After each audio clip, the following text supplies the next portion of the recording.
glorifié, dans mon cœur glorifié. Tu es mon roi, tu es mon roi. Exalté dans mon cœur, exalté, glorifié dans mon cœur, glorifié.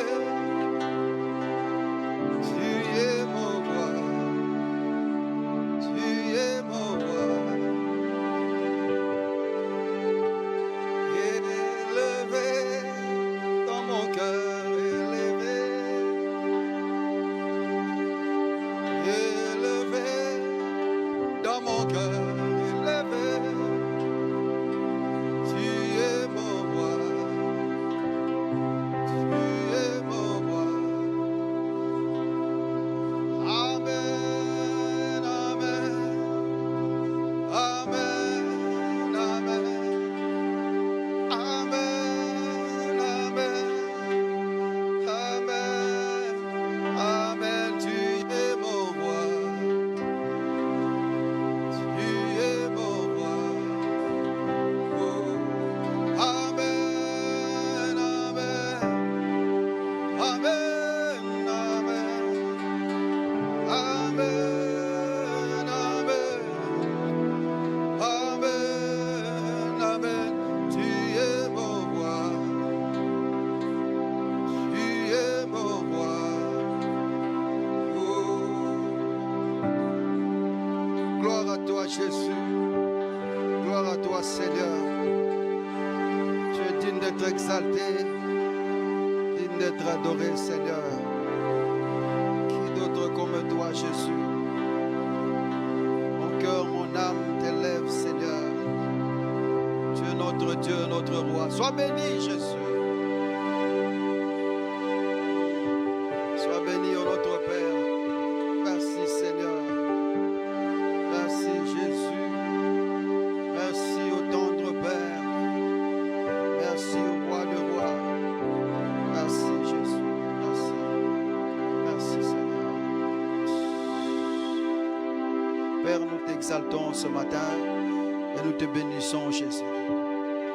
Merci pour la vie que tu nous as donnée. Merci, Seigneur, pour le sacrifice que tu es. Merci pour le sang versé.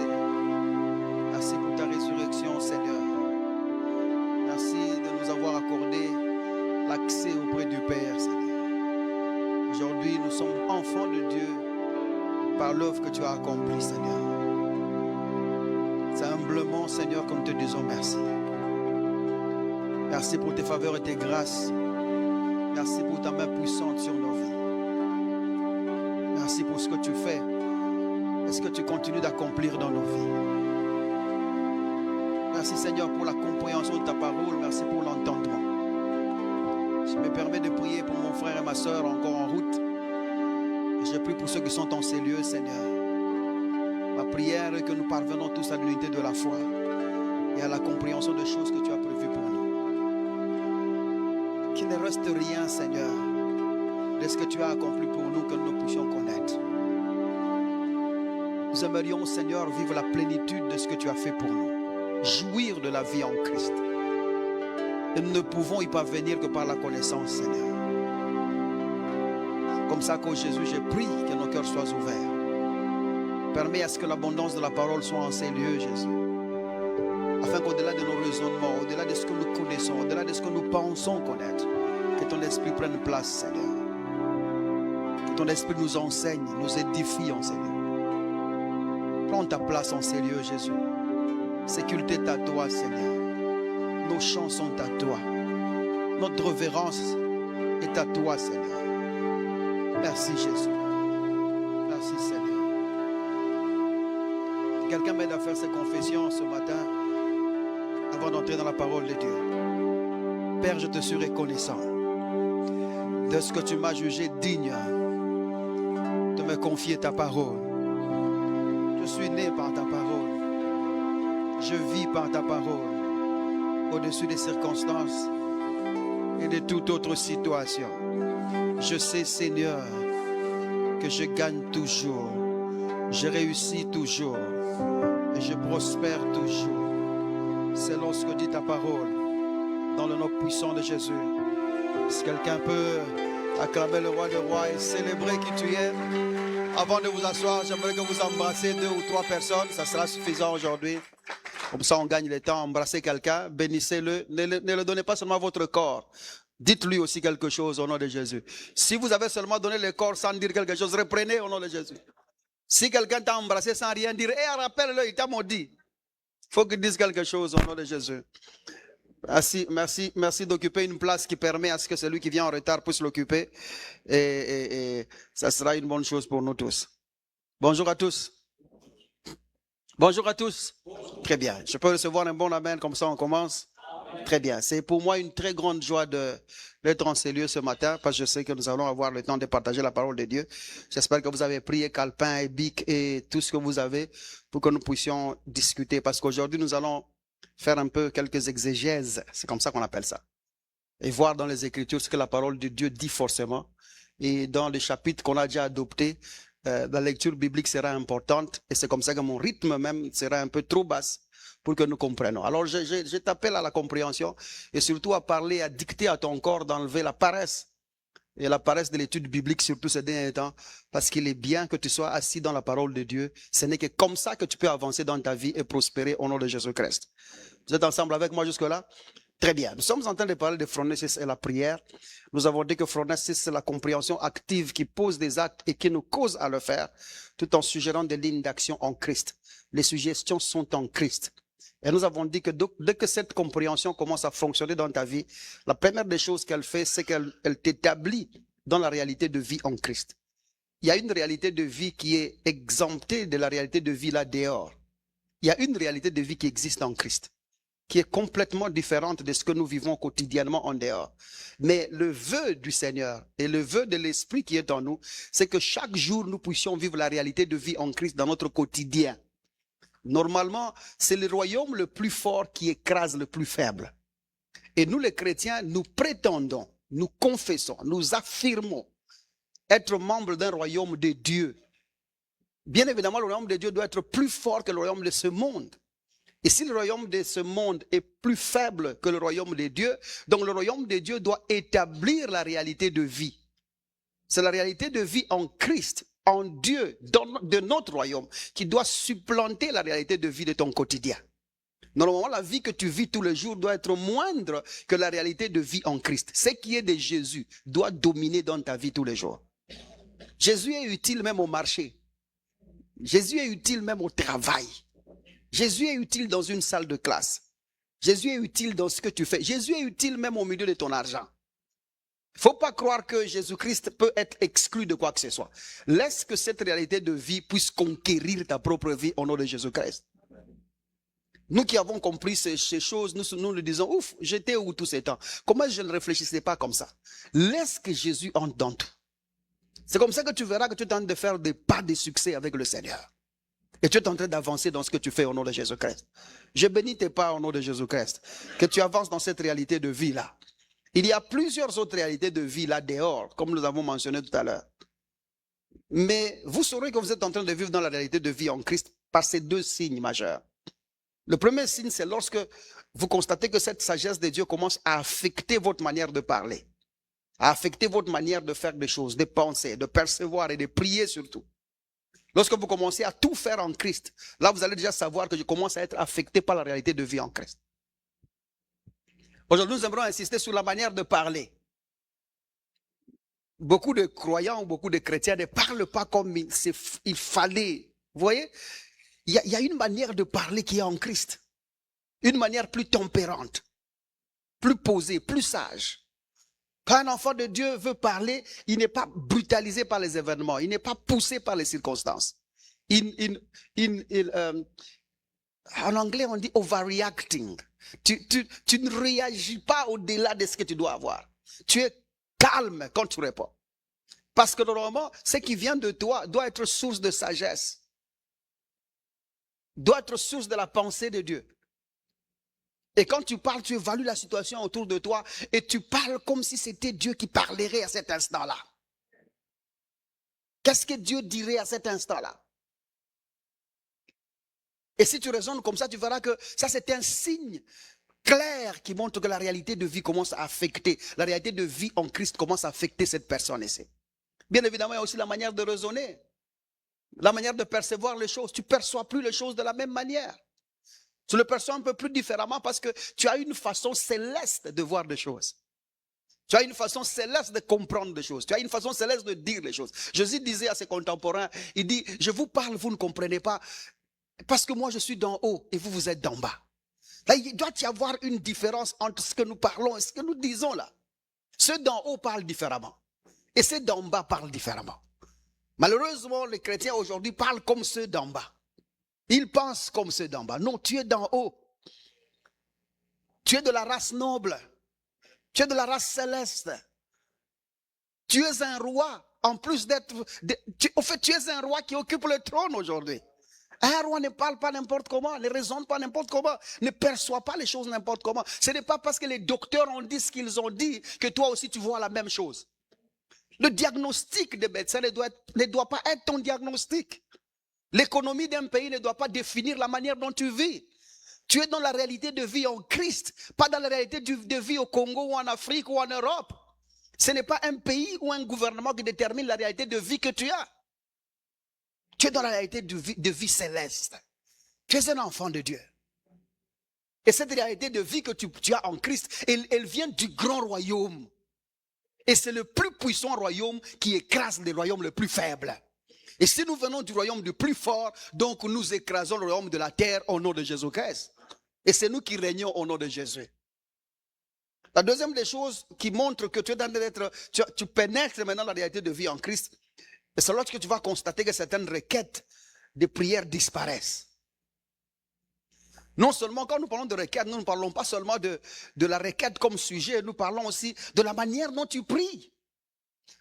Parce que chaque requête, bien évidemment, a aussi sa manière de l'exécuter, sa manière de le prononcer, sa manière de le dire. Jean chapitre 14, verset 14, où on peut prendre aussi le verset, on commence carrément au 13. Jean chapitre 14, verset 13. Jésus dit des paroles un peu très simples. Mais malheureusement, la plupart des enfants de Dieu ne vivent pas ça. Et pourtant, c'est le genre de vie qui est en Christ.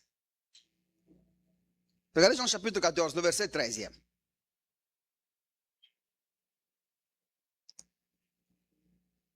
Il dit, tout ce que vous demanderez en mon nom.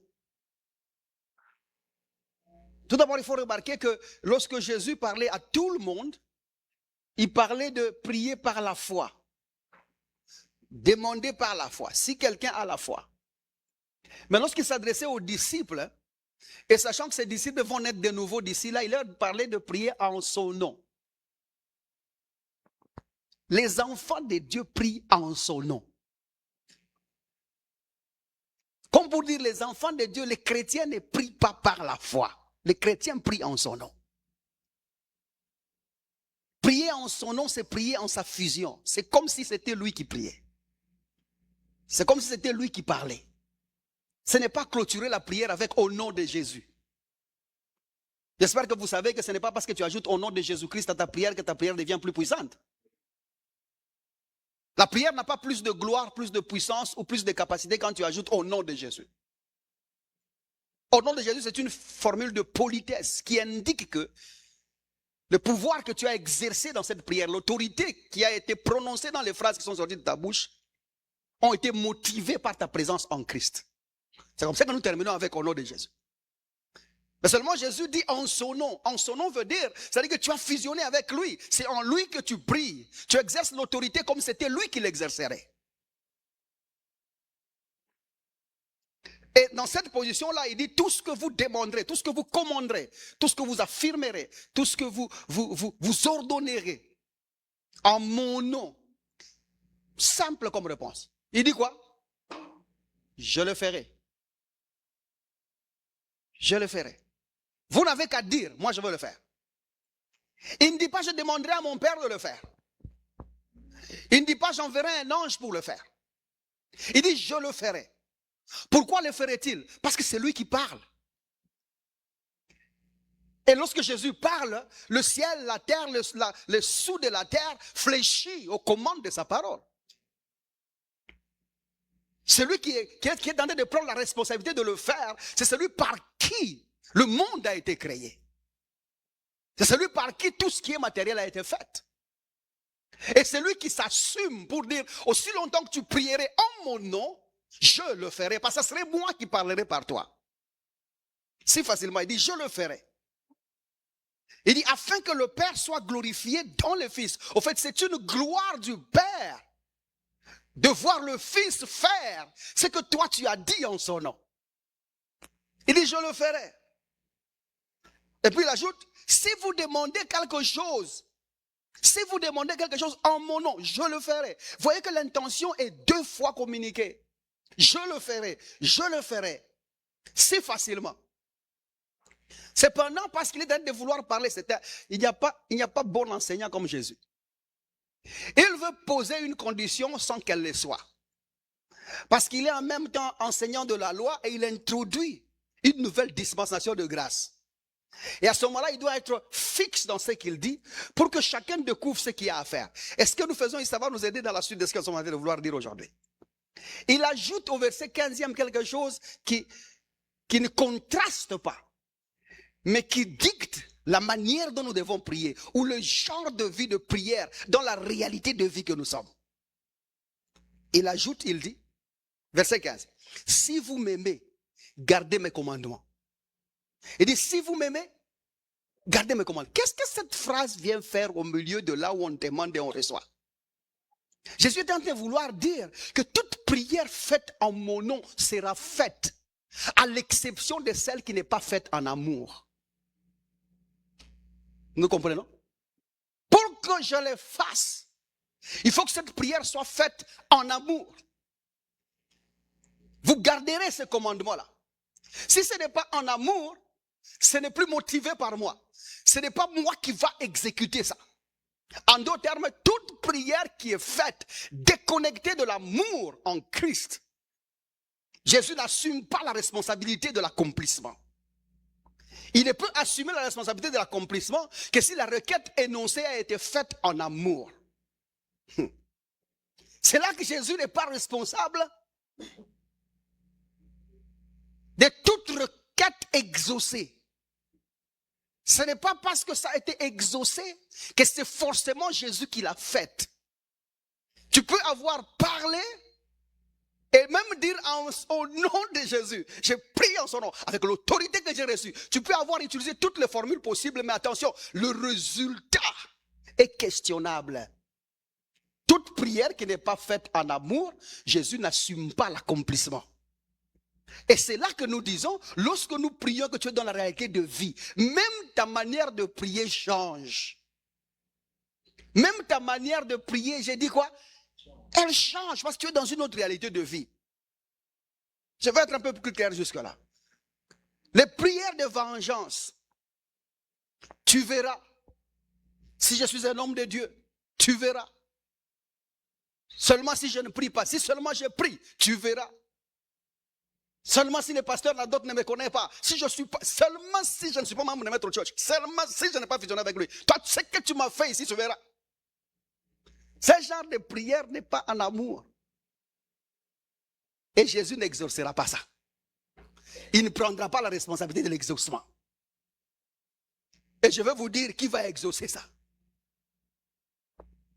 Les prières de haine.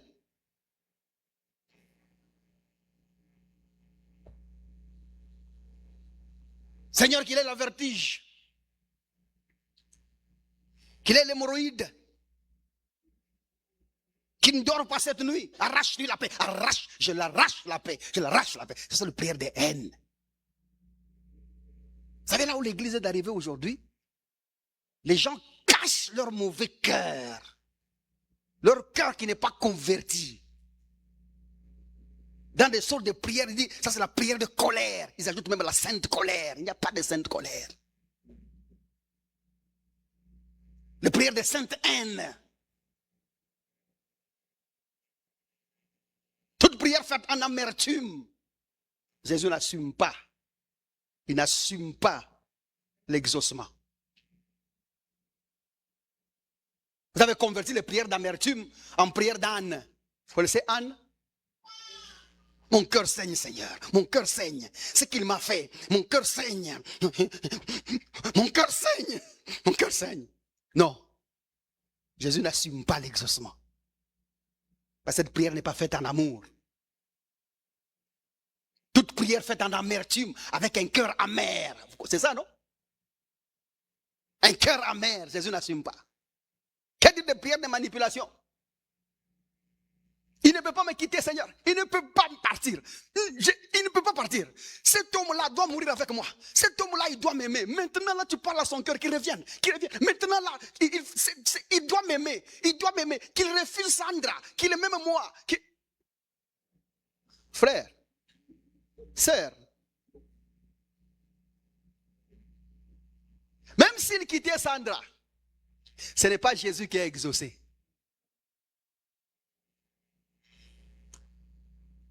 C'est-à-dire que ce poste est à moi. Ce poste est à moi. Ce chef joue avec l'argent pour rien. Nous, notre argent, nous allons mettre dans l'œuvre de Dieu. Lui, il joue avec cet argent-là. Là, c'est la manipulation. Dieu n'y est pas.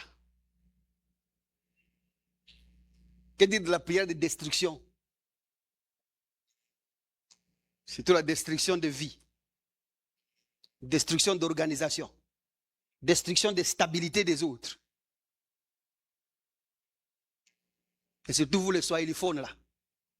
Bajipomowe. Yesu batajipomowa. Batazambazwa. Batazambazwa. Bajipomowe. Bon, traduction pour ceux qui ne comprennent pas. Qu'ils s'autodétruisent, qu'ils s'autodétruisent, qu'ils se dispersent, qu'ils se dispersent. Seigneur, ils sont venus par un chemin, qu'ils se dispersent par 7 chemins, c'est ça? Par 7 chemins, ils faisaient disperser.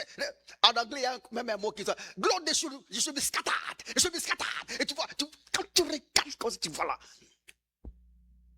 tu sens que l'amour n'y est pas. Et pourtant, c'est là que l'église se trouve aujourd'hui. Peut-être que je mens. Regarde pas ton voisin là, le Saint-Esprit peut mentir.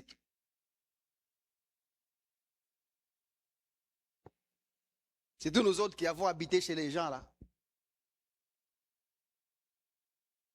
Nous sommes très tentés par ce genre de prière là. Seigneur, ils verront. Ils ont souffert ton serviteur. Ils ne m'ont pas bien gardé.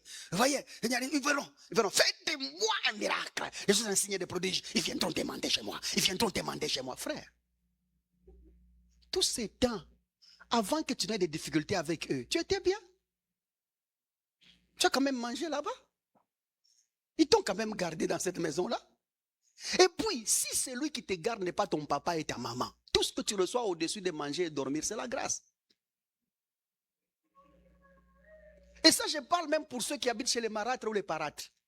Soyez sérieux, ce n'est pas chez vous là-bas. Papa est mort ou papa a divorcé. Tout ce que tu reçois dans cette maison, en fait, si c'est ta maman qui te garde là où tu vis, là, chez ta maman est devenue ta grande sœur. Si c'est ton papa qui te garde cette maison-là chez ton grand frère. Aide-moi à dire, sois tranquille. Le jour où ta maman est partie ou morte, chez vous, c'était fini. Le jour où ton papa est parti ou mort, chez vous, c'était fini. Alors, cette maison qui te garde là-bas, si tu peux manger et dormir, tout le reste au-dessus là, loue le Seigneur. Alors, ils ont payé les études pour les autres. Ils n'ont pas payé les miens. Moi, j'allais à l'école à pied. Mais leurs enfants ont payé le travail. Tu es leurs enfants. C'est chez vous là-bas. Si ton père savait qu'il a fait des enfants, il n'avait qu'à refuser la mort et ne pas partir avant. Choc, hein? Si ton père pensait vraiment qu'il avait des enfants, il n'avait pas à divorcer avec ta mère. Parce que c'est déjà fait. Tout ce que tu reçois au-dessus de manger et dormir, c'est la grâce de Dieu. Il ne faut pas essayer de te mettre là où tu n'es pas. C'est comme ça que beaucoup de familles aujourd'hui sont devenues des zombies de famille. Des monstres de famille. Où tu vois la belle-sœur commence à vouloir se comporter comme si elle était fille de la maison. Le beau-frère commence à vouloir se comporter comme l'aîné de la famille. Ce n'est pas chez vous. Dans cette maison-là, il y a des enfants. Et la Bible, elle est claire. Celui qui ne prend pas soin de ses siens est pire qu'un infidèle. Toi, tu es ses siens. Elle m'a dit, voisin, respecte-toi. Commence à culpabiliser les gens. Et quand tu entres en prière, et comme aussi le Congo ne vous aide pas, surtout les musiciens et chanteurs congolais ici ne vous aident pas. Quand vous commencez à chanter leurs chansons là, vous connaissez vous-même.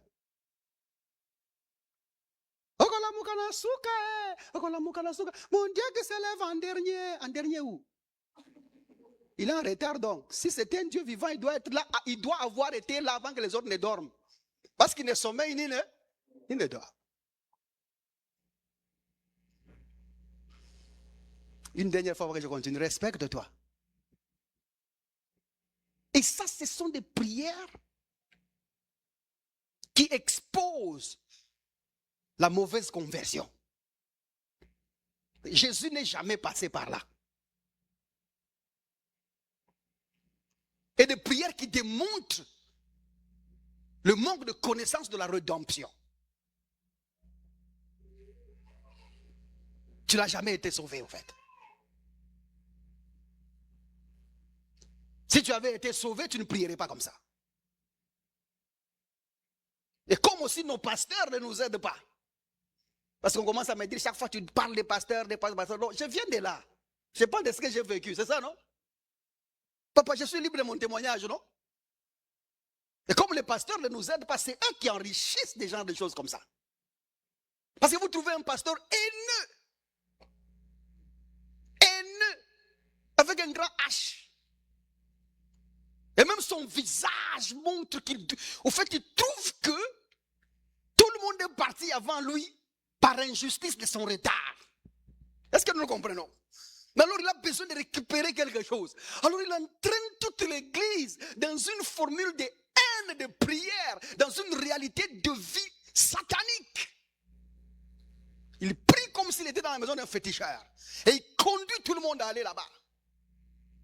Là, c'est le temps où tu vas tuer les sorciers de ta famille. Prie qu'il meure, prie qu'il meure. Toute l'église, il meurt. Prie qu'il meure. Si toi tu ne le tues pas, c'est lui qui va venir te tuer. Si tu ne le tues pas, il va te tuer ses enfants. Aïe, aïe, aïe, aïe. Ils disent qu'il meurt. Maintenant, les gens ne prient plus. Même les paroles ne sortent plus. Maintenant, c'est yo, ingo. Qu'est-ce que tu dis? Les prières de haine. Les prières d'amertume. Quitte-la au nom de Jésus-Christ. Et c'est là que c'est important de plonger dans la réalité de vie en Christ. Tu verras que là, les gens prient par amour. Même leurs phrases sont imbibées de douceur, d'action de grâce.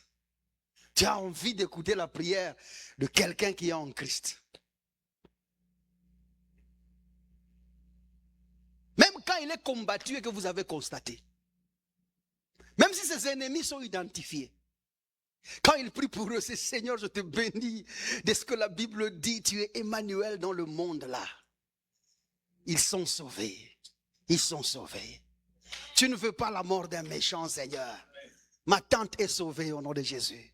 Mon oncle est sauvé au nom de Jésus. Tu sens l'amour qui est dedans. La réalité de vie en Christ doit supplanter la réalité de ce monde. Et autre part aussi supplanter les réalités que nous avons dans nos assemblées. Je pense qu'il est bien qu'on insiste sur ça.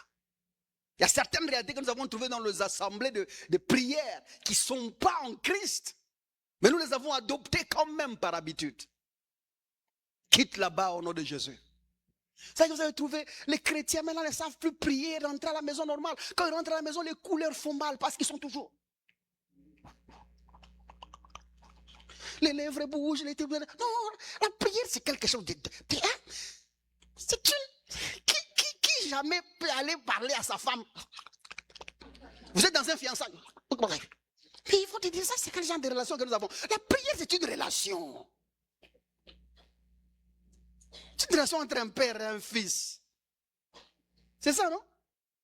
Nous sommes dans une relation comme un peu de douceur.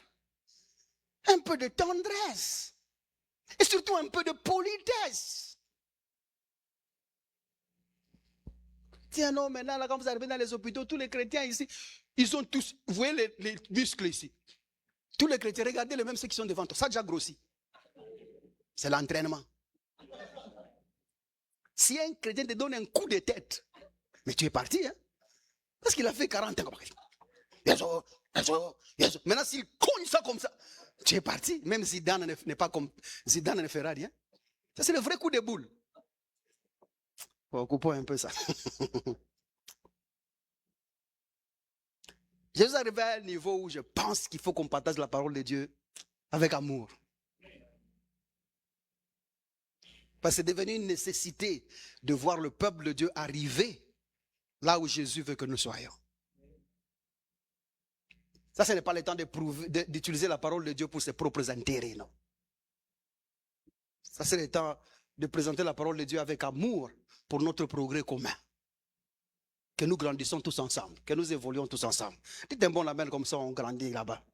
Et c'est comme ça ou c'est la raison pour laquelle nous avons été poussés à aller visiter certaines réalités de vie qui existent dans la Bible.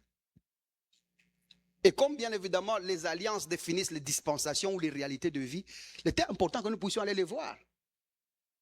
C'est comme ça que nous avons parlé de l'alliance de la création, qui est l'alliance d'Adam. Nous avons parlé de l'alliance de Noé, nous avons parlé de l'alliance d'Abraham. Et là, nous sommes en train de parler de l'alliance de Moïse, ou l'alliance mosaïque. Trop de choses à dire sur cette alliance-là. Je vous ai dit que ce que nous sommes en train de faire concernant l'alliance de Moïse, ce n'est pas, une étude exhaustive de ce que nous avons à dire. Mais c'est plutôt un aperçu, juste un seul aperçu. Nous y entrons un peu. Parce que le but de ce que nous faisons ici, c'est essayer de découvrir le genre de vie que cette dispensation mosaïque a eu sur ses contemporains. Qu'est-ce que ça a apporté comme problème à ceux qui ont vécu ce genre de vie-là? Et nous avons dit que cette alliance de Moïse occupe une place centrale dans l'étude biblique et surtout dans la vie chrétienne. Il est important que tu connaisses ce que Moïse a vécu avec son peuple. Et cette dispensation, c'est qu'elle a faite. Et quand tu étudies la Bible, ou tu étudies Exode chapitre 19 jusqu'au chapitre 24, je vous ai dit l'autre fois, il faut aller étudier ça à la maison. Vous avez remarqué certaines choses. Dieu y est présenté dans cette alliance comme un Dieu saint. Par saint, on veut dire exempté, un Dieu mis à part, qui n'est pas avec son peuple, qui est à part. Parce qu'au fait, cette alliance a relevé la justice de Dieu et l'a placée à un niveau où elle est inatteignable, inaccessible. Personne ne peut atteindre la justice de Dieu. Et c'est comme ça que ceux de l'ancienne alliance disaient, il n'y a pas un juste, pas même un seul. Mais quand nous sommes allés lire le texte, nous avons compris que c'est l'insensé qui dit en son cœur, il n'y a pas de juste, pas même un seul. Mais ceux qui ont la sagesse de Dieu disent, on peut être justifié en Jésus-Christ. Maintenant, la présentation de cette alliance-là a fait que Dieu est devenu lointain, parce qu'il est sanctifié, il est saint. Malheureusement, cette mentalité de voir Dieu saint, exempté de son peuple, loin de son peuple, c'est la pensée que nous avons dans les églises aussi aujourd'hui. On nous répète tous les jours, vous serez saint, car moi je suis saint. C'est ça, non? Et c'est comme ça qu'il faut que tu marches dans la sainteté. Non, c'était une prophétie. Vous serez saint. Donc il y a un jour où vous serez saint. Comme Dieu lui-même est saint. Ce n'est pas une comparaison de sainteté. Nous ne sommes pas en convergence de sainteté avec Dieu, mais nous sommes dans l'identification de sainteté. C'est parce qu'il est saint que je le suis. Et la fusion que nous avons subie en Jésus-Christ nous donne accès à cette sainteté, parce que sa sainteté, c'est la mienne.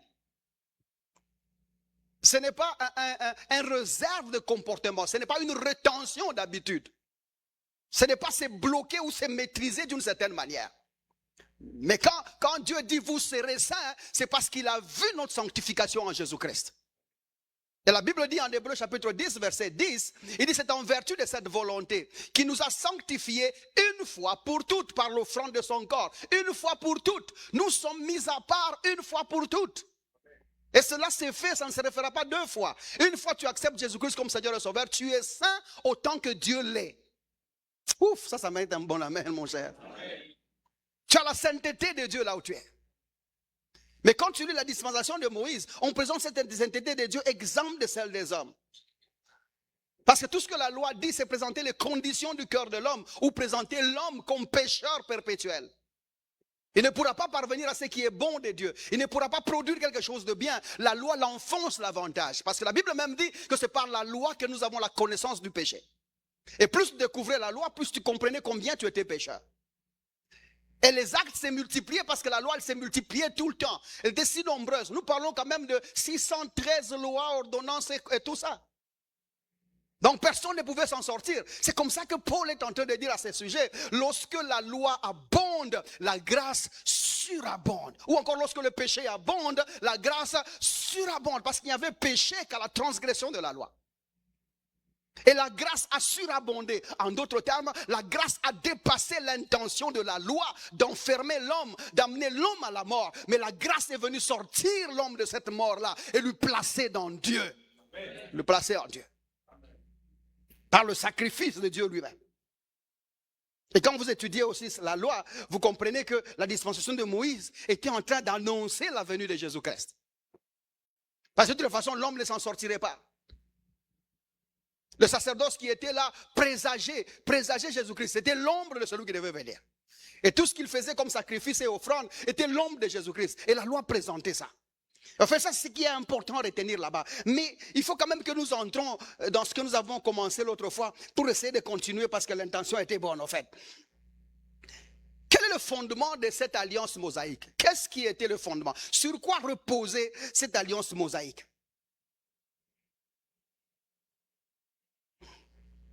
Nous avons dit premièrement que l'alliance mosaïque était fondée sur la loi de Moïse. Et j'ai insisté sur ça, la loi de Moïse, pour dire la loi qui appartient à Moïse, que lui avait reçu des anges. Et nous avons démontré comment est-ce que les anges ont promulgué cette loi. Nous avons aussi démontré que la loi appartenait à Moïse. Et nous avons ouvert une parenthèse, là nous étions en train de travailler pour prouver la différence entre la loi et les commandements, parce que la question qu'on s'est posée c'est, si les anges ont donné la loi que Moïse a promulguée, qu'est-ce que Dieu a donné alors au peuple? Et nous avons été catégoriques pour dire que Moïse a donné la loi, parce que la Bible le prouve, mais Dieu a donné les commandements. Il en a donné 10. Combien de commandements? Il en a donné 10 commandements. Et c'est ce que Exode chapitre 31 verset 18 nous dit. Exode chapitre 32 verset 16 nous dit aussi. Mais j'ai voulu qu'on lise aussi Deutéronome chapitre 9 verset 10. Parce que ça montre que c'était Dieu qui a donné le commandement. Je disais Deutéronome chapitre 9. Regardez le verset 10. En fait, commençons au verset 9. Il dit, lorsque je fus monté sur la montagne pour prendre les tables de pierre, les tables de l'alliance que l'Éternel a traité avec vous, le table de l'alliance que l'Éternel a traité avec vous, je demeurai sur la montagne 40 jours et 40 nuits sans manger de pain ni boire de l'eau. Ça, ce n'est pas de yardstick, comme les anglophones disent. Ce n'est pas le niveau d'un bon jeûne. Parce que je pense que beaucoup de gens pensent que aussi longtemps que tu n'as pas encore prié 40 jours et 40 nuits, tu n'es pas bon chrétien. Parce que certaines personnes sont dans la concurrence des jeûnes. Et nous sommes en train de parler de fronesse, c'est la prière. Nous allons aussi parler de fronesse, c'est le jeûne. Pour essayer de démontrer qu'est-ce qu'il y a dans le jeûne, pourquoi est-ce qu'on jeûne. Mais il y a des gens qui mettent ça. Si tu n'as pas encore prié 40 jours, donc tu vois, on va te dire, il faut parvenir à cette dimension-là. Moïse a prié 40 jours, Élie a prié 40 jours. Qui d'autre? Daniel a prié 21 jours, Jésus a prié 40 jours. Écoutez, en ce qui concerne les 40 jours, Élie d'abord, son 40 jours, il mangeait. La Bible dit clairement qu'il mangeait. Vous n'avez pas encore lu ça? Les vieux bouffés. Ça va? Donc son 40 jours tombe. Maintenant, rentrons dans les 40 jours de Jésus et celui de Moïse. Le 40 jours de Jésus et de Moïse, c'est un 40 jours de gloire. La présence qui était là, c'est un arrêt de temps. Au fait, c'est l'éternité qui a interféré dans le temps. C'est comme par exemple quand tu pries à la maison, que tu es rempli de l'esprit. Tu peux commencer à 8 heures quand tu as regardé l'heure. Étant rempli de l'esprit, quand tu dis Amen, il est possible que tu regardes déjà 12h30. Et tu ne t'es pas rendu compte. Vous avez déjà vécu ça? C'est exactement ça. Maintenant, vous vous imaginez, tu es dans la gloire des anges, comme Moïse l'était. Jésus mêmement, il est dans la gloire de Dieu. Donc le temps s'est arrêté 40 jours sans qu'il ne se rende compte. Il ne faut pas aller essayer ça. Ne faites pas ça chez vous. Est-ce que j'ai dit que jeûner c'est mal? Non. Mais quand tu commences à jeûner pour une requête, tu t'affliges. On ne jeûne pas pour les choses. On ne jeûne pas pour que Dieu réponde. C'est quand même bizarre en tant que pasteur que je dise des choses comme ça, mais c'est comme ça. La Bible n'a jamais prévu les jeûnes pour une requête de prière. Les jeûnes, c'est pour que la chair diminue et que l'homme intérieur grandisse. C'est comme ça que Jésus, lorsqu'on chassait ces lunatiques-là, vous vous rappelez de l'histoire? Les disciples ont tenté de chasser le démon, il n'est pas sorti. Et Jésus est venu, il a dit juste un mot, c'était fini. Et Jésus a dit, jusqu'à quand serai-je avec vous? Parce qu'il voyait que le gars ne comprenait pas, au fait. Mais quand il pose la question à Jésus, qu'est-ce qui s'est passé? Jésus lui répond quoi? Il dit, ce genre de démon, cette sorte de démon, ne peut partir que par la prière et les jeûnes. Jésus n'a pas dit que les jeûnes chassaient les démons. Jésus n'a pas dit non plus que la prière chassait les démons. Mais Jésus a dit, cette sorte de prière ne part que par la prière et cette sorte de démon ne part que par la prière et le jeûne. Qu'est-ce que cela veut dire? C'est-à-dire que la prière et le jeûne permet à celui qui doit prier d'identifier le démon. Donc la prière et le jeûne réveillent ton esprit à identifier le sort de démon. Parce que le démon ne peut partir que quand tu l'as identifié. Donc la prière et le jeûne te relèvent à une dimension où tu peux sortelioliser. Le mot existe. Découvrir la sorte. Quand tu parviens à ça, à ce moment-là, la prière et le jeûne auraient aidé. Et c'est comme ça que quand les pharisiens commencent à se plaindre, pourquoi est-ce que les disciples de Jésus n'arrivaient pas à jeûner? À cause des prières, des jeûnes et des jeûnes, des requêtes. Qu'est-ce que Jésus dit? Comment les amis de l'époux, au fait à l'époque ils n'étaient que les amis, comment les amis de l'époux s'affligeraient-ils? Jésus appelle jeûner s'affliger. Aussi longtemps que tu jeûnes pour des choses, tu jeûnes pour une requête quelconque, ça devient s'affliger. Je parle à quelqu'un jusque-là? Là, ce n'était pas ça ma prière. On va y revenir quand on va parler de fronder cela et le jeûne, en fait. Il dit, sans manger de pain et sans boire. Regardez le verset 10 qui nous a amené ici. Et l'Éternel me donna les 2 tables de prière. Qui lui a donné? Les 2 tables de prière écrites du doigt de Dieu. Moïse nous souligne ici qu'il a reçu les commandements de Dieu et que ça a été écrit par Dieu lui-même. Et puis il ajoute, et contenant toutes les paroles que l'Éternel vous avait dites sur la montagne, du milieu du feu, le jour de l'assemblée. Ouf! Il dit les commandements qu'il nous a écrits de son doigt, le commandement qu'il nous a donné, contenait tout ce que Dieu voulait dire. Comme pour dire, Dieu est venu chez nous et il nous a dit tout ce qu'il voulait dire en 10 lignes. Et tout ce que Dieu voulait parler aux enfants d'Israël était compressé dans 10 phrases. Il n'y a pas plus, il n'y a pas moins. Vous sortez d'ici pour aller là-bas, tout ce que j'ai à vous dire, c'est ces 10 lignes ici.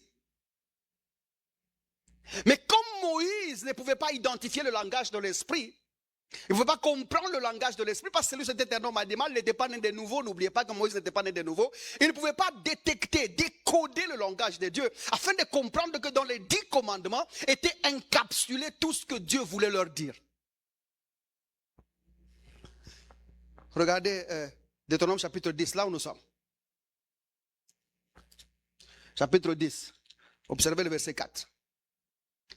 L'Éternel écrivit sur les tablettes ce qui avait été écrit sur les premières. En d'autres termes, Dieu n'a pas donné les tablettes une seule fois, il en a fait 2.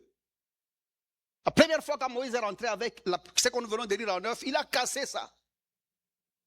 Moïse est encore rentré à la montagne et Dieu a écrit une 2e fois avec son doigt. C'est ce que la Bible nous dit. L'Éternel écrivit sur les tablettes ce qui avait été écrit sur les premières. Et pour nous préciser qu'il n'a pas ajouté une autre phrase, il dit les 10 paroles. Combien de paroles?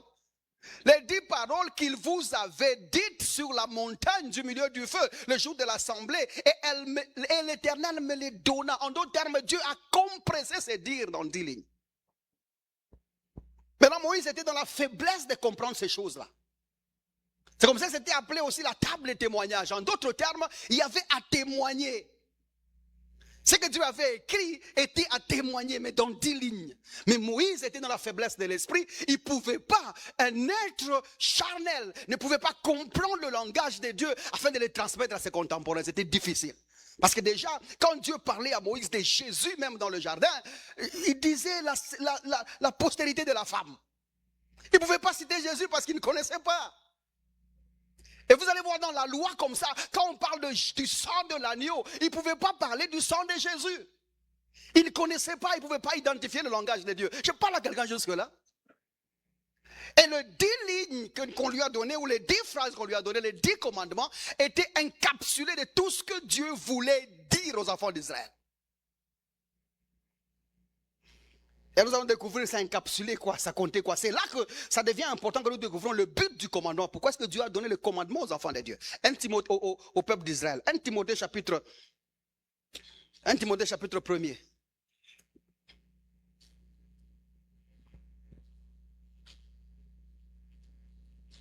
C'est des temps, ne manque pas l'église. Ne manque pas l'église. Elle-moi ton voisin, ne manque pas d'église. En Swahili, shikose kanisa. Alingala kozanga ekeleja te. En anglais, don't miss church. Viens à l'église. Tu vas apprendre beaucoup de choses. 1 Timothée chapitre 1er, regardez le verset 5. Ou encore je commence à 3 parce que c'est beau là-bas.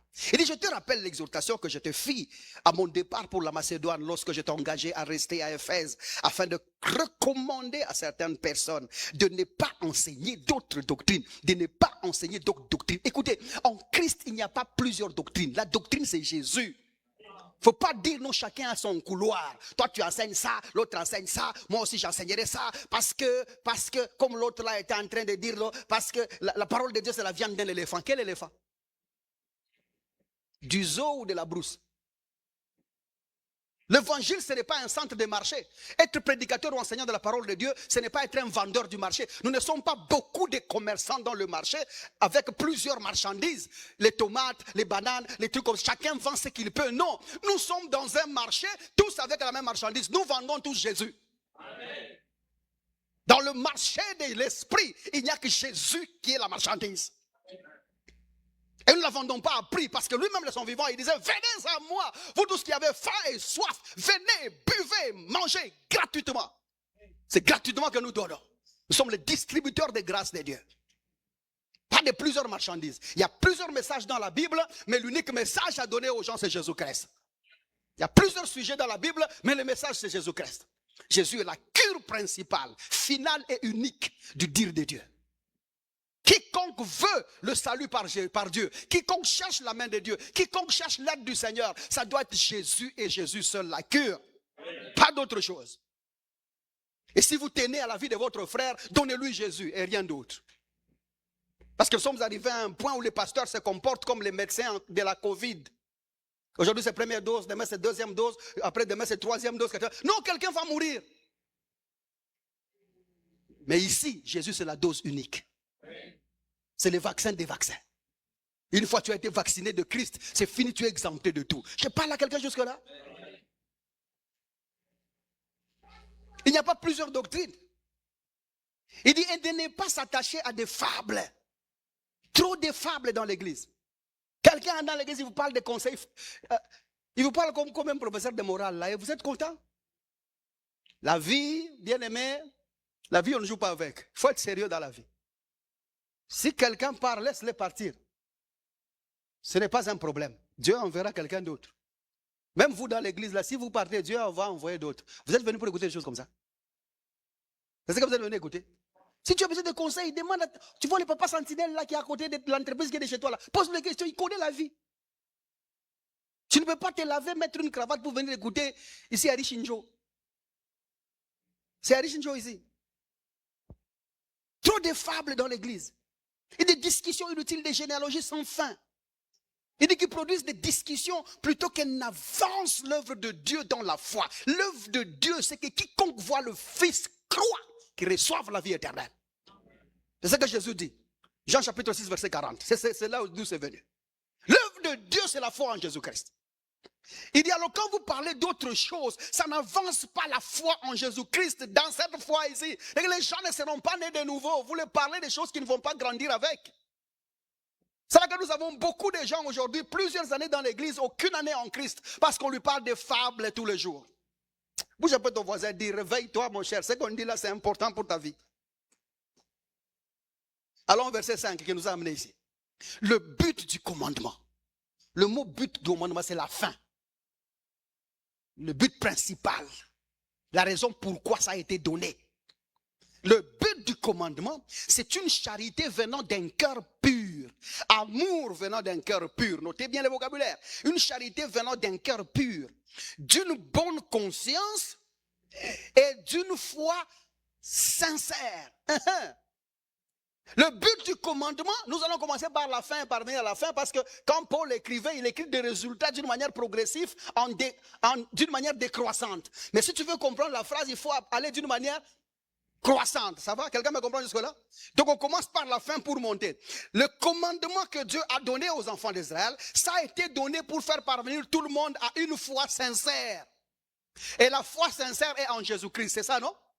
Ce n'est que quand tu as une foi sincère que tu pourras avoir une bonne conscience. Parce qu'avant, sans la foi en Jésus-Christ, ils avaient une mauvaise conscience. La conscience de la culpabilité, la conscience de la punition, la conscience de l'abandon, la conscience de la loi. C'était ce qui travaillait dans les enfants d'Israël. Maintenant, pour parvenir à la bonne conscience, il faut d'abord avoir la foi sincère. Et la foi sincère est en Jésus-Christ. Et la foi sincère produit une bonne conscience qui est fondée en Jésus-Christ. Et par après, cette bonne conscience vient d'où? D'une charité venant d'un cœur pur. D'une charité venant d'un cœur. C'est comme ça que le cœur pur, c'est celui qui a l'amour en soi. Le commandement a été donné pour ça. Pour que l'homme vive dans l'amour, dans la conscience du salut en Christ, qu'il a reçu par la foi en Jésus-Christ. Et ça a été donné pour ça, le commandement. Continuons le texte. Bref, le commandement a été donné pour la foi en Jésus-Christ. 6. Quelques-uns, s'étant détournés de ces choses, n'ayant pas compris que le commandement a été donné pour la foi en Jésus-Christ, qu'est-ce qu'ils ont fait?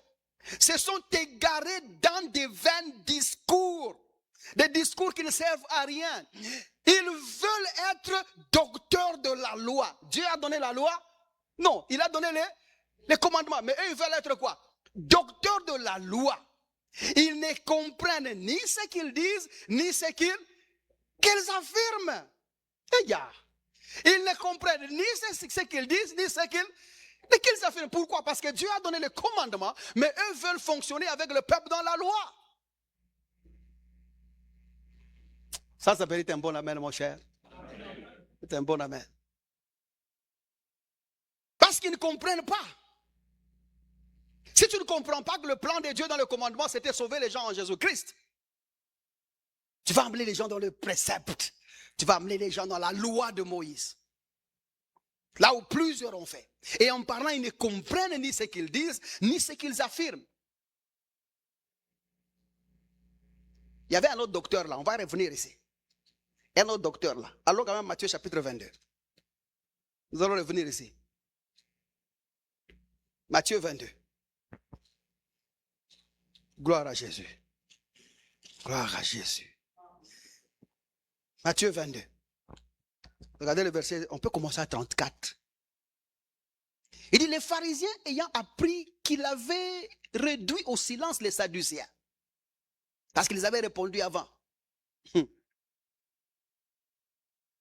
Les sadducéens l'ont posé la question en ce qui concerne la résurrection des morts.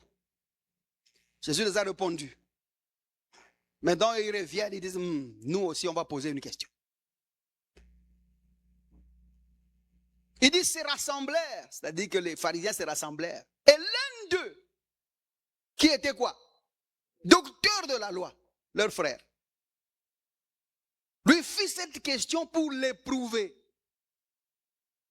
Le docteur de la loi pose une question pour éprouver Jésus, c'est ça, non? Mais dans sa question, il y a une révélation de ce que nous affirmons ici. Écoutez bien, il dit, maître, Quel est le plus grand commandement de la loi? Vous avez vu? Le piège se trouve où? Il vient de mélanger la loi et les commandements, parce que c'était ça leur cœur. Ils ne savaient pas faire la différence. Comme plusieurs encore d'entre nous aujourd'hui. Comme plusieurs prédicateurs aujourd'hui. Parce que ne sachant pas ce qu'il y a dans le commandement, et ne sachant pas les choses que nous affirmons en ces lieux, on intermélange tout. Elle-moi dit à ton voisin, je comprends, je comprends. Et puis il ajoute verset 37. Jésus lui répondit, tu aimeras le Seigneur ton Dieu de tout ton cœur, il faut avoir ça en esprit, on va y revenir, de tout ton cœur, de toute ton âme et de toute ta pensée. Ailleurs, ils ajoutent même de toute ta force, c'est ça, non? Il dit, c'est le premier et le plus grand commandement de la loi. Il dit, c'est le plus grand quoi? Commandement tout court. Et voici le second, qui lui est semblable. Tu aimeras ton prochain comme toi-même. Il dit, de ces deux commandements de la loi, il dit de ces deux commandements, parce que quand Jésus lui répond, il sait faire la différence. Tu veux savoir ce qui est dans le commandement, je te réponds ce qu'il y a dans le commandement. Tu veux savoir ce qui est dans la loi, je te répondrai ce qui est dans la loi. Parce qu'ailleurs, on a posé à Jésus ce qui était dans la loi, il a répondu comme quelqu'un de la loi. C'était un enseignant de la loi. Mais quand tu lui demandes en ce qui concerne le commandement, il te répond aussi sur ce qui concerne quoi? Le commandement. Il dit, de ces deux commandements que je viens de te donner, dépendent toute la loi et les prophètes. Dépendent toute la loi et les prophètes. Le mot dépendre là-bas, c'est le mot kremanumi. Ça, j'avais déjà bloqué depuis l'école. Kremanumi. Kremanumi, c'est comme accrocher quelque chose à une chose. Kremanumi dans la Bible est aussi utilisé pour la crucifixion, pour la croix. C'est-à-dire que là où Jésus, on l'a cloué, vous voyez, la croix est debout et Jésus est là. Vous voyez, on utilise le mot kremanumi, être crucifié. Quelqu'un me comprend jusque-là? Qu'est-ce qu'on veut dire par cela? C'est-à-dire que la croix devient le kremanum ou le kremanumi de Jésus. C'est là. C'est l'exemple et la vision claire d'où la loi et les prophètes tiennent. En d'autres termes, tout ce que Moïse a dit dans la loi et tous les enseignements des prophètes tiennent à cause de ces deux commandements-là. Si vous trouvez, vous résolvez, vous discernez, vous découvrez le but du commandement, la loi et les prophètes tombent.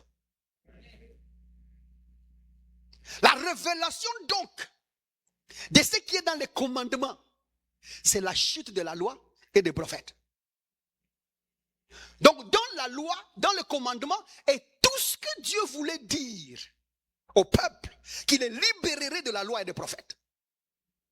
Ça commence à être intéressant ça. Et c'est là que quand Dieu parlait aux enfants d'Israël, en Deutéronome chapitre même 6 ou 4, il y a une phrase qui revient tout le temps. Il dit, le commandement que je vous donne va produire la vie. Il ne donnait pas le commandement pour tuer. La loi a tué, pas le commandement. Le commandement promettait la vie. Le commandement avait en elle les facultés qui pouvaient produire la vie. Mais malheureusement, celui qui les a reçus, celui qui avait les tablettes, était spirituellement illettré pour comprendre le langage de Dieu et les transmettre à ses contemporains. Je parle des choses qui méritent des offrandes. Je crois que je vais remettre l'offrande du prophète. Je ne mérite pas l'offrande du prophète. Continuons un peu. Tentons la lecture. Comme les pharisiens étaient assemblés, verset 41, Jésus interrogea en disant, que pensez-vous du Christ? Nous t'avons demandé c'est quoi le plus grand commandement. Tu nous as répondu. Et tu nous as dit que la loi et les prophètes sont créménémunis, sont perchés, penchés, ils tiennent à cause de ces commandements-là. Et que si nous retirons le commandement, la loi et les prophètes tombent. Mais tu ne nous poses pas la question de savoir pourquoi vous posez cette question. Mais tu nous dis pensez-vous du Christ?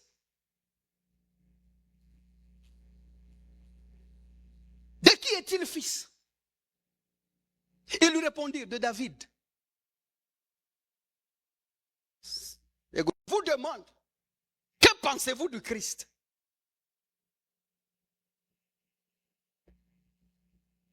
La réponse serait laquelle? Comme il parlait aux gens charnels, ils n'ont pas pu découvrir. Que pensez-vous du Christ? Là où il y a les commandements, que si nous les découvrons, nous les discernons, la loi et le prophète tombent. Qui est Christ dans tout ça? La réponse est Christ et le commandement. Quelqu'un me comprend jusque-là? Christ, c'est lui le commandement. Pasteur, tu as eu où ça? Allons-y doucement. Quand nous rentrons dans l'effectivité de ce que Jésus dit, tu aimeras le Seigneur de tout ton cœur, c'est ça, non? De toute ton âme et de toutes tes pensées. Réanalysons ça. Et je vous conseille d'aller voir, d'aller écouter le sermon que le bien-aimé Francis avait fait. Hein? Il a bien fait, allez réécouter ça. Nous sommes bénis, mon cher. Nous sommes bénis. Acclamez d'abord le bien-aimé Francis. Je crois que c'était un don de Dieu. Et je suis sûr que le monde n'a pas encore découvert les capacités que le bien-aimé a. Dieu a investi les choses là-dedans. Nous autres, nous sommes des vétérans. Vous allez écouter un jour, je quitte le sermon, je vous dis, bien-aimé, c'est la dernière fois que j'ai prêché, c'est aujourd'hui. Parce qu'il faut que je laisse la place à Francis. Que Francis évolue aussi, qu'il laisse aussi la place à quelqu'un d'autre, n'est-ce pas ça? Nous sommes en train de gagner le monde au pluriel avec Jésus. Acclamez pour lui, il est jaloux comme ça là. Et priez pour lui. Priez pour lui qui continue à progresser comme ça. Ça va? Frère, les gens te regardent. Tiens-toi debout qu'on te voit. Tiens-toi debout qu'on te voit. Vous voyez, depuis qu'il est là, même la calvitie a commencé. Frère. Mets-toi mon cher, mets-toi mon cher. Mets-toi mon cher. C'est moi son père. Si moi je ne l'élève pas, qui va le faire? Hein? Qui va le faire? Faites vos enfants. Faites vos fils dans la foi aussi, non? Moi, c'est le mien, j'en suis fier. Produit comme ça qu'on va voir. Là, vous ne connaissez pas la parole de Dieu. Je suis produire Mbélissa Francis. On viendra discuter après. Prouvons un peu ça. Nous sommes où comme ça? Quand il dit tu aimeras le Seigneur de tout ton cœur, allez voir ce qu'il a fait. De toute ton âme et de toute ta pensée. Observons un peu là où Jésus relève la barre. Vous ne pouvez pas aimer quelqu'un d'autre que vous de tout votre cœur si la personne qui reçoit l'amour de ton cœur n'est pas toi-même.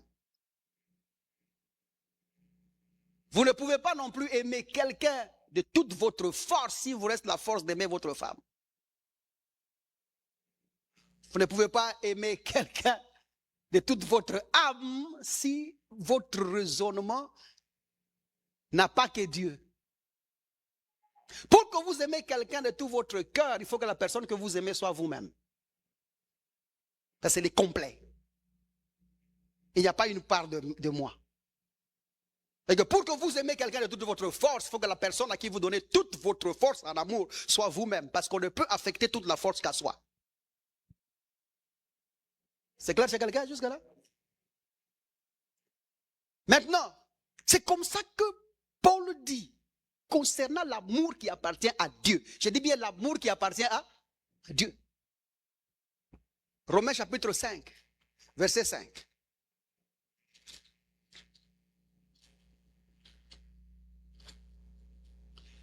Romains chapitre 5, verset 5. Écoutez ce qu'il dit.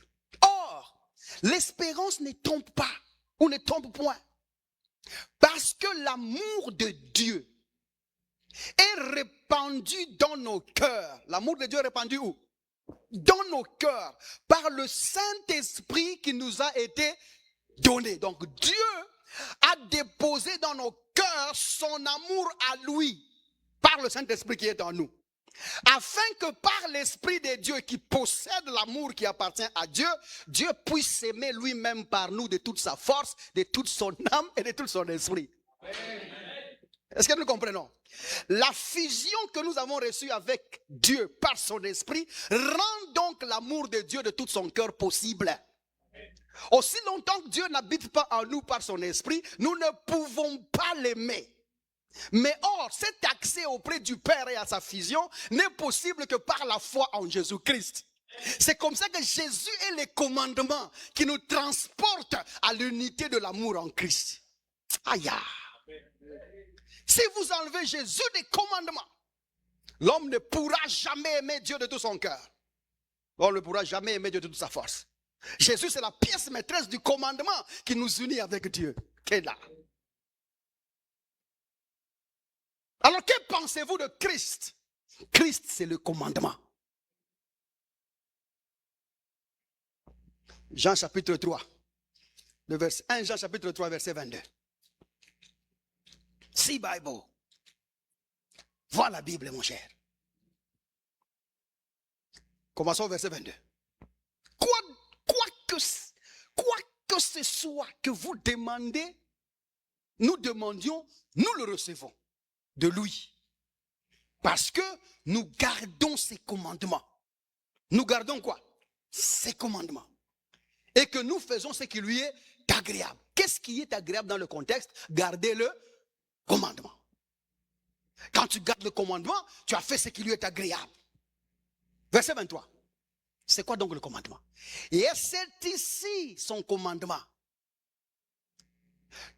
Que nous croyons au nom de son Fils Jésus. Le commandement, c'est croire en Jésus-Christ. Et que nous nous aimions les uns les autres, selon le commandement qu'il nous a donné, verset 24. Celui qui garde ses commandements ou celui qui a cru en Jésus-Christ demeure en Dieu. Keba, tu n'es pas en dehors, tu demeures en Dieu. Et Dieu en lui. Vous avez compris ce que je disais? C'est-à-dire qu'une fois tu as cru en Jésus-Christ, tu demeures en Dieu et Dieu demeure en toi. Donc Dieu peut s'aimer lui-même de toute sa force, de tout son esprit. Il peut maintenant s'aimer lui-même. Parce que tu es en lui, il est toi, tu es lui. Donc vous m'aimez un mot. Je ne sais pas quel mot qui est sorti, mais c'est comme ça. Il dit, et nous connaissons qu'il demeure en nous. Kepada. Comment est-ce que nous connaissons? Il dit, par l'esprit qu'il nous a donné. Le fait que le Saint-Esprit nous a été donné, ça veut dire que Dieu habite en nous. C'est quoi donc le commandement? Christ est le commandement. La foi en Jésus-Christ, c'est obéir au commandement. Et quand quelqu'un a cru en Jésus-Christ comme Seigneur et Sauveur, cette personne a rempli les 10 commandements. Donc on ne va pas chercher à obéir papa et maman, obéir, c'est quoi ça? L'autre là c'est quoi? Ne prends pas la femme du voisin. Non. Quand seulement tu reçois Jésus-Christ comme Seigneur et Sauveur, tu vas agir avec l'amour de Dieu sans contestation. Regardez encore là où nous sommes, 1 Jean chapitre 2. Regardez le verset 8. Nous commençons à 7 pour la beauté du texte. Bien-aimés, ce n'est pas un commandement nouveau que je vous écris. Ah bon, Jacques et Jean, ce n'est pas un commandement nouveau. Il dit non. Mais c'est un commandement ancien, le même là, que Dieu vous a donné. Il dit que vous avez eu dès le commencement. Il dit c'est le commandement ancien que vous avez entendu.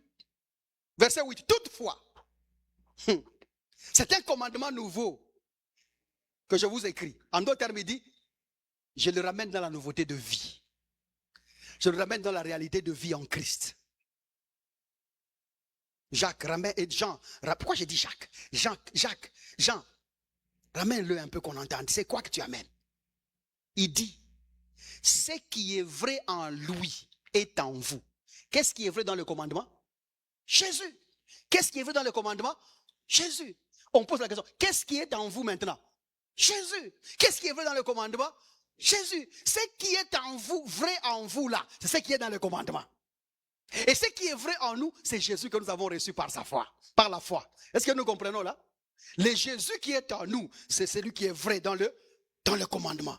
Donc le commandement c'est Jésus. Oui, écoutez l'exclamation des gens. Il s'exclame, il dit, car les ténèbres se dissipent déjà. Oula! Et la lumière véritable paraît déjà. En d'autres termes, toute confusion que la loi a apportée commence à disparaître au nom de Jésus-Christ. Car la lumière de l'évangile commence à entrer maintenant. Tout ce qui était vrai dans le commandement, c'est Jésus qui est en vous. Rentrons là où nous étions. 1 Timothée chapitre 5. Continuons la lecture. Si nous abandonnons là-bas, ça serait comme si on fuit. 1 Timothée chapitre 1er. Nous étions au verset combien? Au verset 8. Nous n'ignorons pas que la loi est bonne. Est-ce que la loi c'est le commandement? Non, il dit nous n'ignorons pas que la loi de Moïse est bonne. Mais bien évidemment, il ne peut bonifier personne. Et puis il ajoute, pourvu qu'on en fasse un usage légitime. Vous ne pouvez pas donner la loi à ceux qui sont sauvés. Vous ne pouvez pas amener la loi de Moïse à ceux qui ont reçu Jésus-Christ comme Seigneur et Sauveur. Et puis il ajoute, c'est ça la légitimité de la loi. La légitimité de la loi dit que à ceux qui ont reçu la loi, qu'on leur donne quoi? La loi. Mais toi et moi, nous n'avons jamais reçu la loi. Toi, tu es juif. Sachant bien que la loi n'est pas faite pour les justes. Qui sont justes? Ceux qui sont justifiés par la foi en Jésus-Christ. Quelqu'un me comprend jusque-là? Quand tu es justifié par la foi en Jésus-Christ, la loi n'est plus à toi. Aide-moi à dire, je suis justifié en Christ. Donc la loi n'est pas à moi. La loi n'est pas à moi. Si quelqu'un t'amène la loi, il utilise ça illégitimement. Parce que toi, tu as déjà rempli les commandements. Il dit, sachant que la loi n'est pas faite pour les justes, elle est faite pour qui alors? Et pourquoi est-ce qu'elle n'est pas faite pour les justes? Regardez le verset 11. Il dit, c'est conformément à l'évangile de la gloire de Dieu, bienheureux. L'évangile qui m'a été confié. Hey! La loi n'est pas faite pour les justes. C'est ce que l'évangile annonce. L'évangile d'un Dieu bienheureux. Tu t'imagines, depuis que tu as reçu Jésus-Christ comme Seigneur et Sauveur, Dieu est heureux. Dieu est dans le bonheur. Oh non, vous êtes ici, avec ce que vous faites, vous attristez Dieu. Dieu n'est pas à l'aise. Dieu est fâché. Non, Dieu est heureux. Regarde ton voisin et dis-lui, Dieu est heureux. S'il prenait quelque chose maintenant, là, il est en déboire. Dieu est heureux. Dites-moi, ton voisin, il est heureux. Il fait sa life. Sans stress ni quoi que ce soit. Jésus a tout accompli, que Dieu est à l'aise. Dieu est dans le bonheur parfait à cause du sang de Jésus. Ce que Jésus a pu offrir a remis Dieu dans le bonheur parfait. Écoute, tu es la joie de Dieu. Amen. Tu es le bonheur de Dieu. Il t'a cherché par la loi, il ne t'a pas trouvé. Il t'a cherché par les prophètes, il ne t'a pas trouvé. Il t'a cherché par les psaumes, il ne t'a pas trouvé. Jésus est passé par là. Dieu a regardé. C'est qui celui-là? Il dit, c'est celui pour qui je suis mort. Il est où? Ma vie, c'est sa vie. Et là, Dieu est heureux, mon cher. Et depuis ce jour-là, Jésus-Christ a affirmé, quand quelqu'un croit au Seigneur Jésus, il y a une fête là. Maintenant, hier, combien de gens ont cru? Donc ils sont dans la fête d'hier. Aujourd'hui, ce matin, quelqu'un a cru. Avant de sortir ici, quelqu'un va croire. Donc il est dans une fête perpétuelle. Le gars est heureux. Le gars est heureux. Ah, bon gars.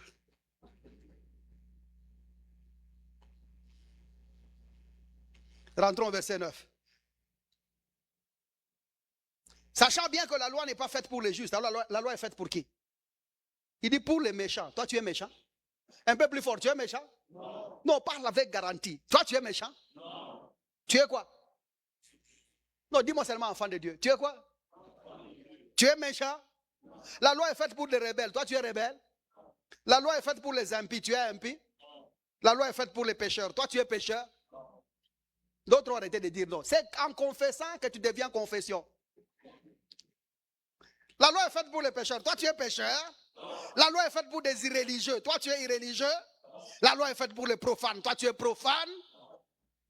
Pour les parricides. Toi, tu es parricide. Tu ne connais même pas ça veut dire quoi. La loi est faite pour les meurtriers. Toi, tu es meurtrier. La loi est faite pour les impudiques. Toi, tu es impudique. La loi est faite pour les infâmes. Toi, tu es infâme. Vous connaissez les infâmes? Les geishas. La loi est faite pour les voleurs d'hommes. Toi, tu es pickpocket. Tu es pickpocket. La loi est faite pour les menteurs et tu ne l'es pas. La loi est faite pour les parjures, tu ne l'es pas. Et tout ce qui est contre la saine doctrine, ta vie est fondée sur la saine doctrine. La Bible dit nous avons été édifiés par la foi des apôtres qui sont les prophètes, dont Jésus-Christ est le principal de l'angle. Nous ne sommes pas des parjures, nous sommes dans la doctrine saine de Jésus-Christ. Et ça, c'est conformément à l'évangile de la gloire de Dieu bienheureux. L'évangile qui m'a été confié, moi. Et c'est l'évangile que j'annonce. Continuez un peu la lecture. Verset 12. Je rends grâce à celui qui m'a fortifié, à Jésus-Christ notre Seigneur, de ce qu'il m'a jugé fidèle. De toutes les façons, la parole de Dieu doit être confiée aux gens fidèles qui peuvent aussi transmettre à d'autres qui sont fidèles. Si tu ne prêches pas la parole de Dieu, si tu ne prêches pas l'évangile, donc tu es infidèle devant Dieu. Moi, je vous prêche parce que je crois que vous êtes fidèles à enseigner aussi à d'autres personnes qui seront aussi fidèles. Aide-moi à dire, je gagne les âmes au nom de Jésus-Christ. Qui m'a jugé fidèle en m'établissant dans le ministère. Je suis reconnaissant. Moi qui étais auparavant un blasphémateur, un persécuteur, un homme violent. Il dit auparavant, pas maintenant. Il dit, mais j'ai obtenu miséricorde parce que j'agissais par ignorance à l'époque. J'étais dans l'incrédulité. Et la grâce de notre Seigneur a surabondé avec foi. Alléluia. Et la charité qui est en Jésus-Christ. Verset 15. C'est une parole certaine et entièrement digne d'être reçue. Il parle de quelle parole? Le commandement. Quelqu'un me comprend jusque-là?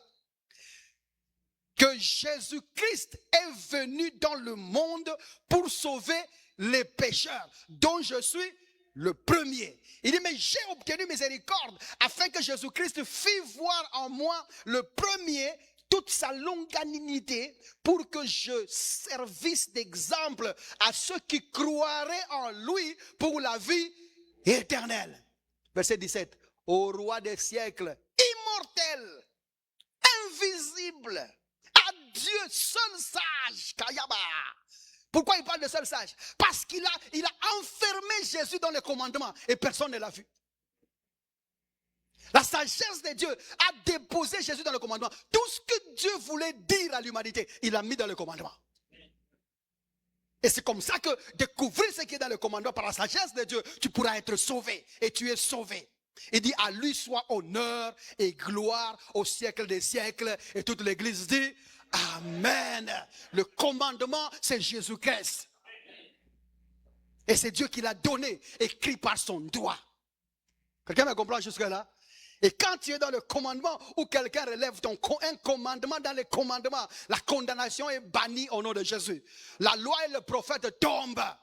C'est comme ça que lorsque cette femme-là, adultère, avait été arrêtée en flagrant délit, et ces gars-là, ils ont laissé partir l'homme. Ils ont pris cette femme par injustice, parce qu'ils croyaient la condamner à cause de la place qu'occupait la femme à leur temps-là. La femme Mugajichintu, comme on l'a arrêtée là, maintenant qu'on l'expose devant les gens. Lorsqu'ils arrivèrent chez celui qui a écrit les commandements, ils ont trouvé Jésus en train d'écrire dans le sable avec son propre doigt. Et quand ils le virent, ils entendirent Jésus lire, qui parmi vous ne pêche pas ou n'a pas péché? Il n'a pas dit qui parmi vous n'a pas commis d'adultère, parce qu'il devait lever les doigts. Moi je n'ai pas commis d'adultère. Mais il dit qui parmi vous n'a pas péché? Tous sont pécheurs et sont privés de la gloire de Dieu. Quand ils ont vu, le commandement était devant eux, déculpabilisant les coupables qui avaient la foi en son nom. Et il dit à cette femme, va et ne pêche pas. Et il dit, je suis la lumière du monde. Celui qui me suivra là ne marchera plus jamais dans les ténèbres. Le va était conclu dans la personne que la femme devait suivre. Mais lorsque tu découvres Jésus, la condamnation tombe. La loi tombe, les prophètes tombent. Quand tu découvres Jésus, les commandements, les lois de votre famille tombent. Les hôtels de votre famille tombent. Quand tu découvres Jésus, tu es dans la liberté complète et totale au nom de Jésus-Christ. Jésus, c'est le commandement des commandements. Quand tu as Jésus, la loi tombe, mon cher. Que personne ne t'effraie. Oh, il y a une loi dans ta famille, une loi de génération en génération, une loi de famille en famille, d'oncle au grand-père, du grand-père à l'arrière-grand-père. Ils ont construit des hôtels, ils ont... Non, il n'y a pas de loi, mon frère. Jésus est passé par là, le commandement est là, et la loi est tombée au nom de Jésus. Les prophètes sont finis au nom de Jésus-Christ. Nous célébrons ce que Jésus a fait pour nous. Nous sommes libres et complets au nom de Jésus-Christ.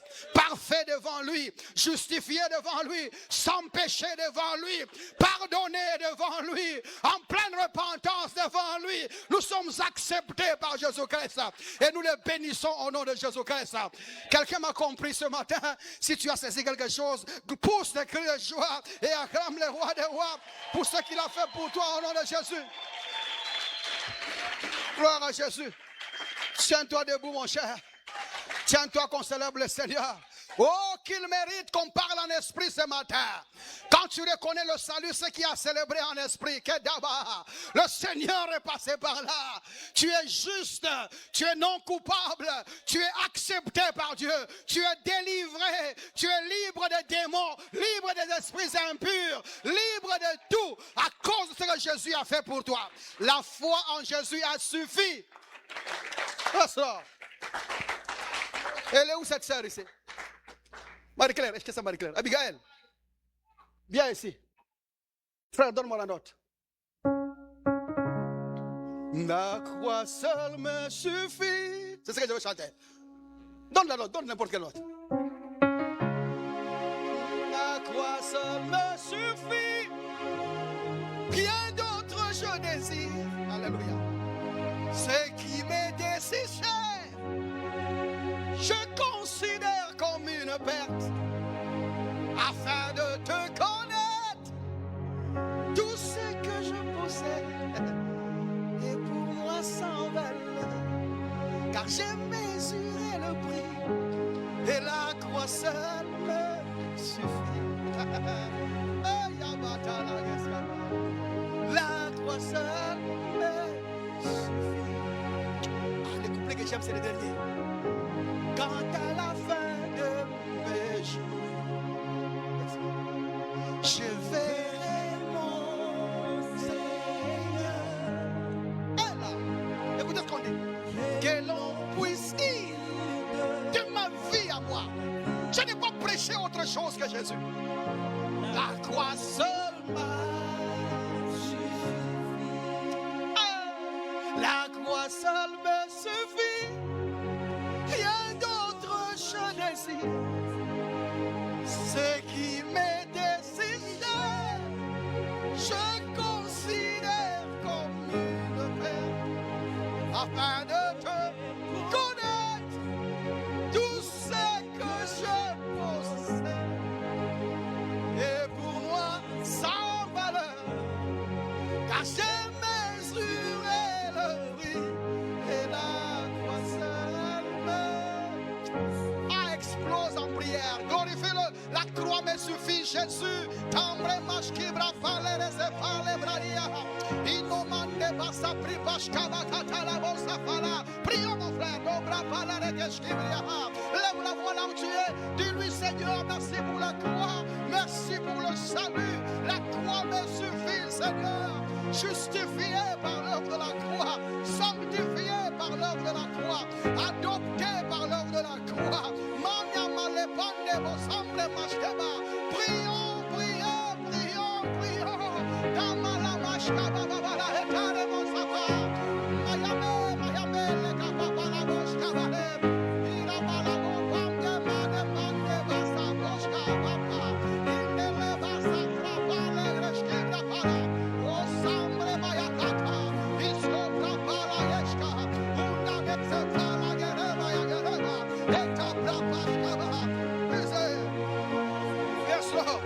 Écoute,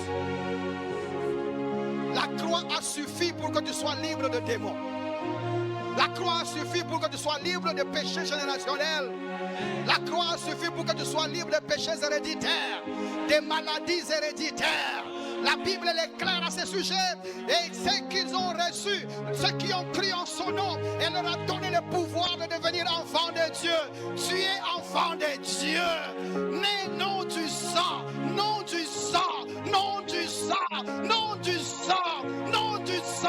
Ce qui était à ton grand-père ne peut pas t'atteindre. Ce qui était à ta tante ne peut pas t'atteindre. Ni de la volonté de l'homme. Aucun homme ne décide sur quoi que ce soit. Paya, matela. Il sauvage va la terre. Il schema male bande bosaba. Hey, yasaba. Cette diffusion a été sponsorisée par des frères et sœurs qui croient en l'avancée de l'évangile de Jésus-Christ et Jésus-Christ crucifié sans additif. Si vous désirez vous joindre à eux, veuillez nous contacter au +243 99 000 27 60 ou encore par email à l'adresse maîtrechurchrdc@gmail.com.